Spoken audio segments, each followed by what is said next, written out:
Hi guys, Rachael here. Welcome to another episode of the Ditch the Diet podcast.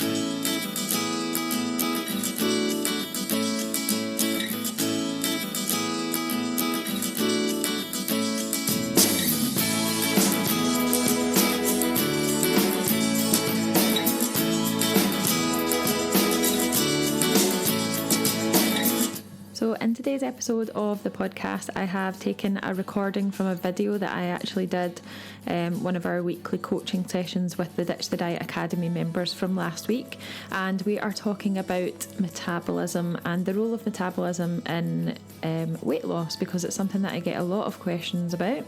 So I thought, why not? So the following episode is a recording of that video. The sound isn't great, but I've done my best with it, so hopefully you can bear with the sound just to get the information. If you're brand new to the podcast, my name is Rachael Watson, and a very warm welcome. This podcast is for people all over the world who want to learn how to quit dieting and start living a healthier lifestyle without the restriction. I want to help you to say goodbye to food guilt, start improving your relationship with food, and give you that alternative to a lifetime of slimming clubs where we teach you the exact steps to take to learn how to stop dieting forever. I also want to help you improve your relationship with your body, improve your relationship with food, and get your body confidence back as well. You can find out all about the Ditch the Diet Academy at ditchthedietacademy.com/join. If you are a long-term listener, I really appreciate you so much. At the end of this episode, please could you hit the 5-star review button on iTunes and just leave me a few sentences to help me to encourage other people to listen to the podcast as well. It'll help me to reach more people, and I really appreciate it a lot. I'm really glad that you found us. If you're brand new to the podcast, don't forget there is a huge number of previous episodes, so just have a look through and see which one resonates with you most. Sit back, enjoy this one, and I'll be back at the end to tell you a bit more about the Academy. So I have been doing quite a bit of swatting up, a bit of research, just a bit of a reminder actually for myself of metabolism and hypothyroidism and lots of different things that affect your thyroid, affect your metabolism for tonight's broadcast. So there's just so much information I want to tell you that I don't really know where to start. I thought I would probably start with dispelling some of the myths that surround metabolism.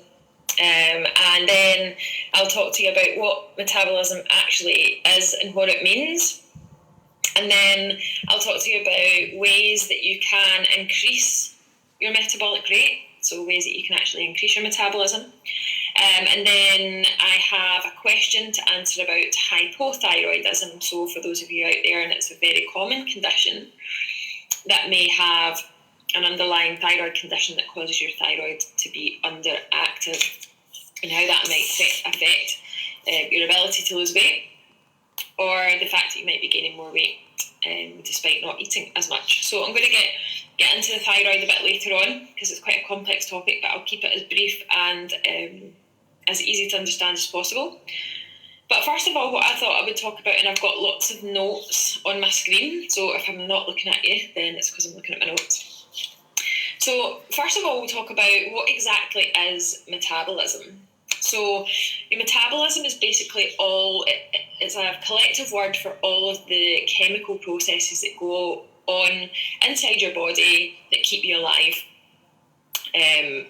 All of these metabolic processes and chemical processes will keep your body functioning normally. So things like breathing, digesting food, even sleeping.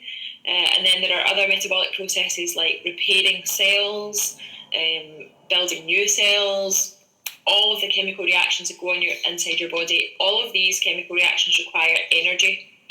And this energy comes from the food that you eat. So we've got some, if you've not got to the exercise section of the Academy yet, this will be a good one for you. Basically, we call the minimum amount of energy that your body requires to carry out all of these chemical processes your basal metabolic rate, or your BMR. And that is basically the amount of energy that your body burns simply to carry out the basic functions basic chemical processes. So if you were to literally lie down on your bed, horizontal, all day for 24 hours, your BMR would be, that would be your body's energy requirement, the amount of energy that your body burns over that 24-hour period. If you were to not do anything, so if you were to just sit on your arse all day and literally not move, like you're not even allowed to fidget, it would just be breathing. So your BMR, your basal metabolic rate, so the amount of energy that you burn if you were to just do nothing all day, normally accounts for about, it depends on the person, between about 35 and 75% of your overall body's daily energy requirements. So that depends on your age, it depends on your lifestyle, it depends how much exercise, it depends how much muscle's on your body, it depends how much fat's on your body. And I'm using air quotes here if you're listening on the audio.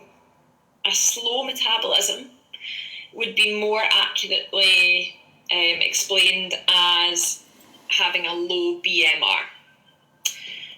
So often people ask me, are we following so far? Are we doing all right so far? So often people ask me the question, a lot of people ask me, is it possible that I have a faster metabolism than my friend? Or does my sister have a faster metabolism than me? Or have I got a slow metabolism? Is that why I can't lose weight? And the answer to that question is that yes, everybody has a different metabolism. Everybody has a different metabolic rate.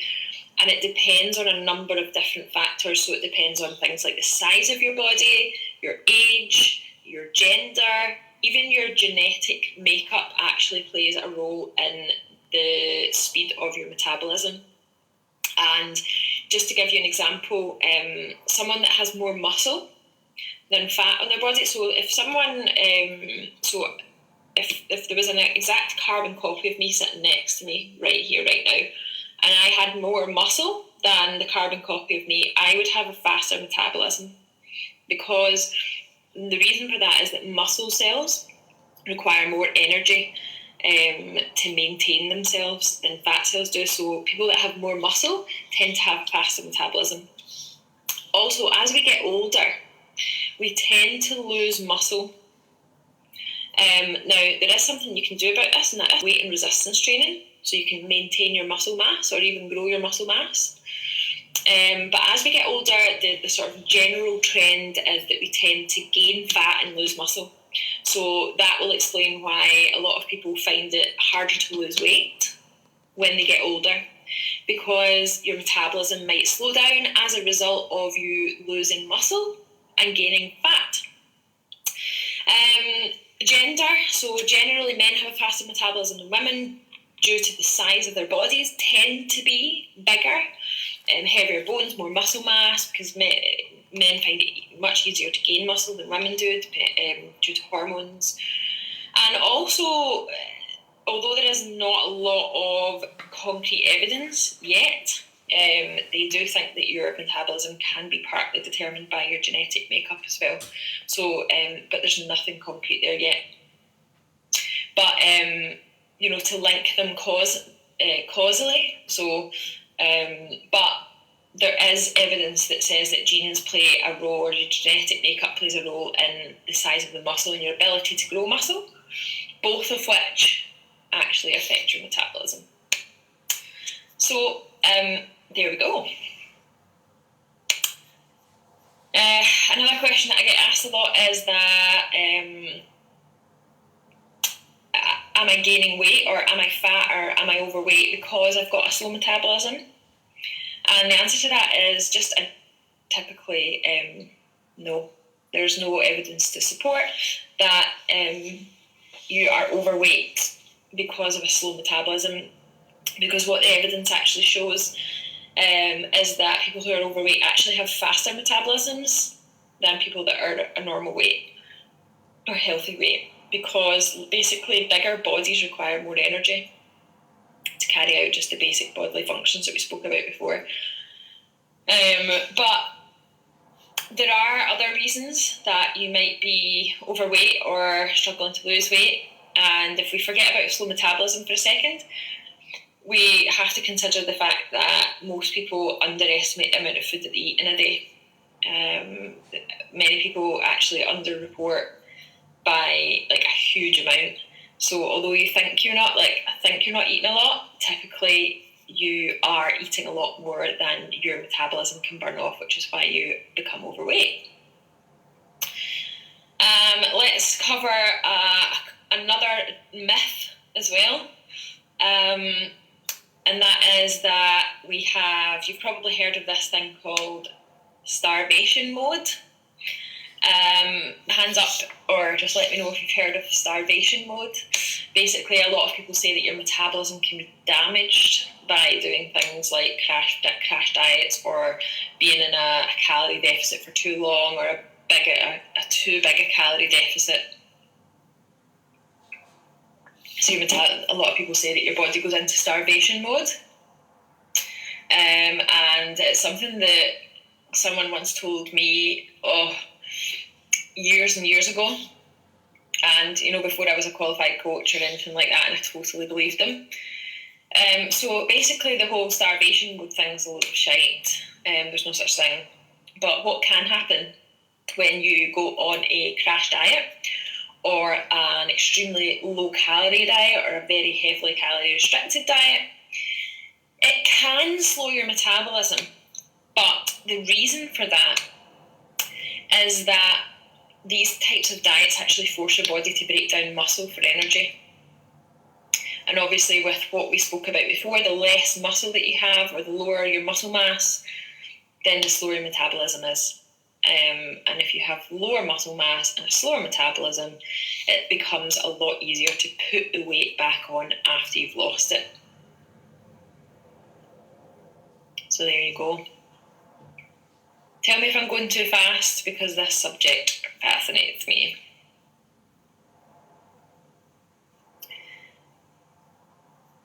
Am I doing okay? Are we learning? Yeah, okay, so starvation mode is not a real thing. But what I've just said, I'm going to repeat what I've just said. So crash diets and calorie restricted diets, very low calorie diets where you lose a lot of weight very, very quickly, can often force your body to break down muscle for energy. And that is, your body's in real turmoil if it's breaking down muscle for energy. And obviously, the lower your muscle mass is, then the slower your metabolism becomes. And the slower your metabolism becomes, the easier it becomes to put on a lot of body fat again after you come off the diet. So I think somebody asked me that question a couple of weeks ago about why do you gain weight after you've been on a diet, and then that could be the reason why. Okay, so another myth that we've seen as we're on the myth busting part of the coaching session tonight is that a lot of people believe, or you might have been told by certain people, that there are certain things that you can eat and drink that will speed up your metabolism. Hands up if you've ever been told that eating spicy food, drinking black coffee, or drinking green tea can boost your metabolism. Put your hand up if anyone's ever told you that.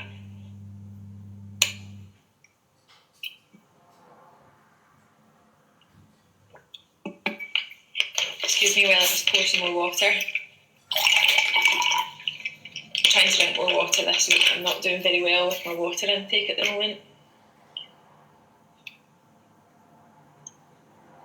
Okay, cool. So you've heard about the green tea, you've heard about black coffee, has anyone heard about putting coconut oil in their coffee or butter in their coffee?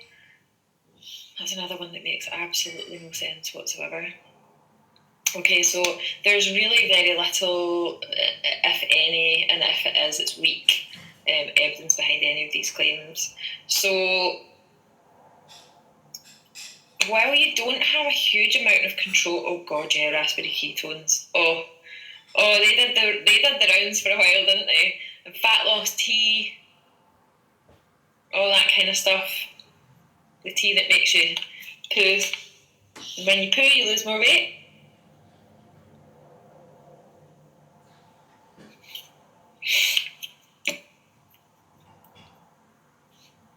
Yeah. So although you don't have much control over the speed of your metabolic rate, you can control. So remember we talked about focusing on things you can control rather than things you can't control. So although you can't really control your metabolism as such, you can control how many calories you burn off through your levels of exercise or your levels of activity. So the more active you are, the more calories you burn. And some people will tell me that, a lot of people tell me that I have a fast metabolism because I eat a lot of food for the size of me. And it's not really that. It's that I have more muscle, I'm very, very active, my NEAT level is really high, we'll talk about NEAT in a second. I fidget a lot, we'll talk about fidgeting. But here I'm going to give you a few ways to increase the amount of calories that you burn, i.e. increasing the amount of energy that you burn off, which would contribute to your total daily energy expenditure, or your TDEE. So obviously cardiovascular type exercise would be the first one. So aerobic type exercise, the government guidelines at the moment, the NHS Live Well guidelines at the moment are 150 minutes of aerobic activity every single week. So these are things like walking, swimming, cycling, aerobics class, that kind of thing. So that equates about 30 minutes 5 days a week. And you also don't need to do that all in one go. These can be split into chunks. And that's just to maintain a healthy weight. But what they do say is that if you are trying to lose weight, then you are going to need to do much more than the basic 150 minutes a week and make changes to your nutrition, which you guys are doing. So that's one way. Then we've got resistance-based training, which is very important to help you maintain muscle mass as you get older. So I am going to be 35 this year, and I would say that I have a decent amount of muscle on my body because I strength train. And like we said before, muscle cells burn more calories at rest than fat cells. So increasing the amount of muscle that you have in your body will actually, or can actually, help you to lose weight, which is why strength training is so important. So we should be aiming to do that 2 or 3 times a week. Things that move your body in one big motion, things like squats, bench pressing, shoulder pressing, lunges, all these kinds of things that you can do for free outside or in a gym. Lifting weights, high intensity bouts of exercise, even things like really heavy duty gardening and housework, lifting heavy things, put them above your head. All of these types of things can be really, really good for basic strength training. It doesn't need to be complicated. And then just becoming more active. And that's where we talk about NEAT, or NEAT, non-exercise activity thermogenesis. I need to turn off this so that my messages are not coming through.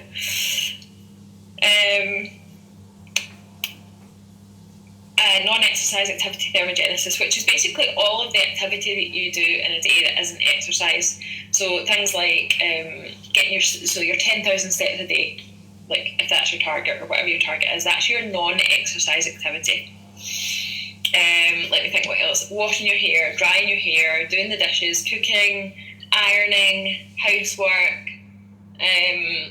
everything that isn't exercise contributes to your non-exercise activity, to the amount of energy that you burn by just doing what you do on a daily basis. So you can increase your NEAT, which we talk about quite a lot, and that's kind of subtly what I'm doing with you when you get to Transform 21, and I ask you to increase your step count by 2,000. Because what I'm trying to do is get your non-exercise activity levels up, or your NEAT levels up. And by getting your NEAT levels up, it means that your metabolism will be slightly faster, you'll burn more energy, and it will contribute to weight loss. All right. So that is metabolism in a nutshell. Before I talk about thyroid, does anyone have any questions?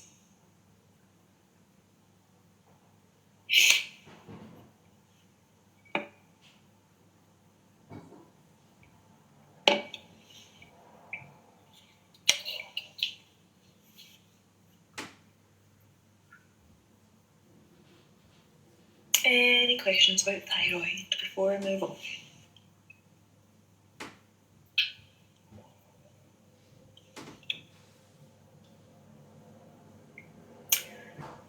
Okay, it's not a very long, I don't really have a huge amount to talk to you about when it comes to hypothyroidism because it's fairly straightforward.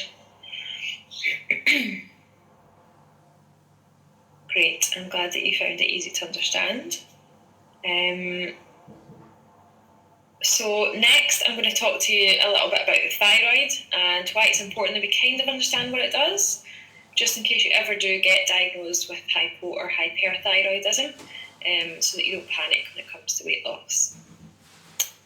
So we're going to touch on that very briefly, and then at the end I'm going to tell you about a couple of things that are going on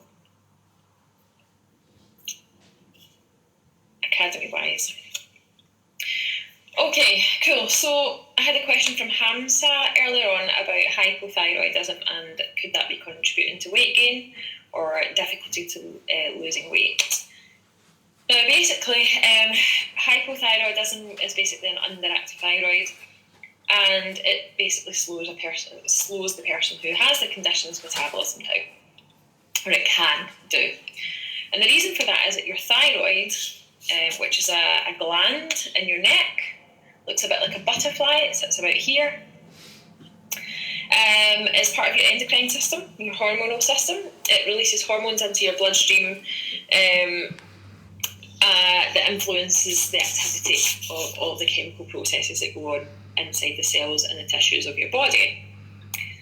And these hormones are made by your thyroid from the food that you eat, and more specifically from iodine in food that you eat. So iodine. The two hormones that you should be concerned about when it comes to thyroid is T3 and T4. T4 is more widely known as thyroxine. And these both influence the activity that goes on in the cells and the tissues of your body. So if you think about your thyroid as being a little bit like a thermostat, so it's a little bit like a thermostat that keeps imagine the thermostat that's on the wall in your living room that keeps your body at the temperature that you set it at. And if the temperature drops below that, then the heating kicks on and starts to increase the heat in the room. Or if it goes too high, the thermostat cuts off and the heating goes off, and the thermostat allows the temperature of the room to come down to reach the temperature that you've set it at. So that's basically what your thyroid does. It produces, so I'm trying not to make this too complicated. So you have another hormone called thyroid stimulating hormone, which kicks in, and that produces more T3 and T4. So if you think about your thyroid being like a thermostat, it keeps everything functioning normally. It requires all these different hormones in order to do that. It's a very tricky process. It's a very, very fine-tuned process, and bodies are just incredible.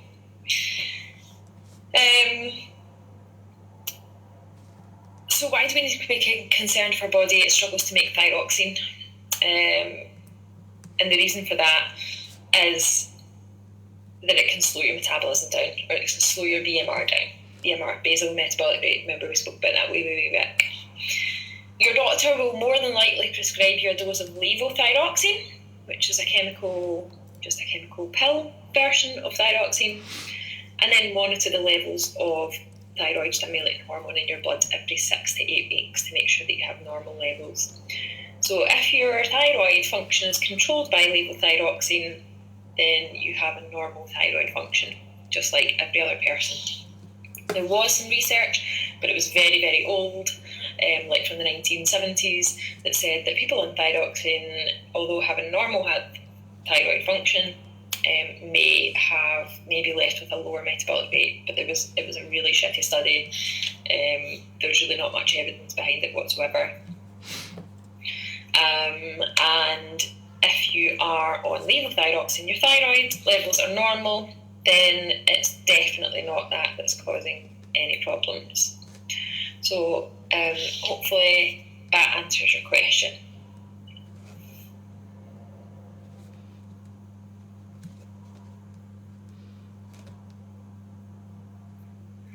And I didn't have any other questions, and I pretty much covered it.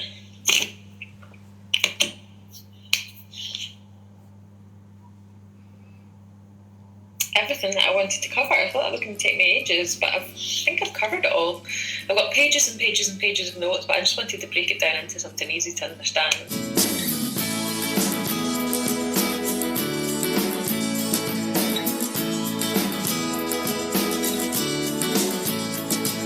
So again, thank you very much for listening to this episode of the pod. Hope you enjoyed it despite the sound not being too great. I think the information in there will really, really help you.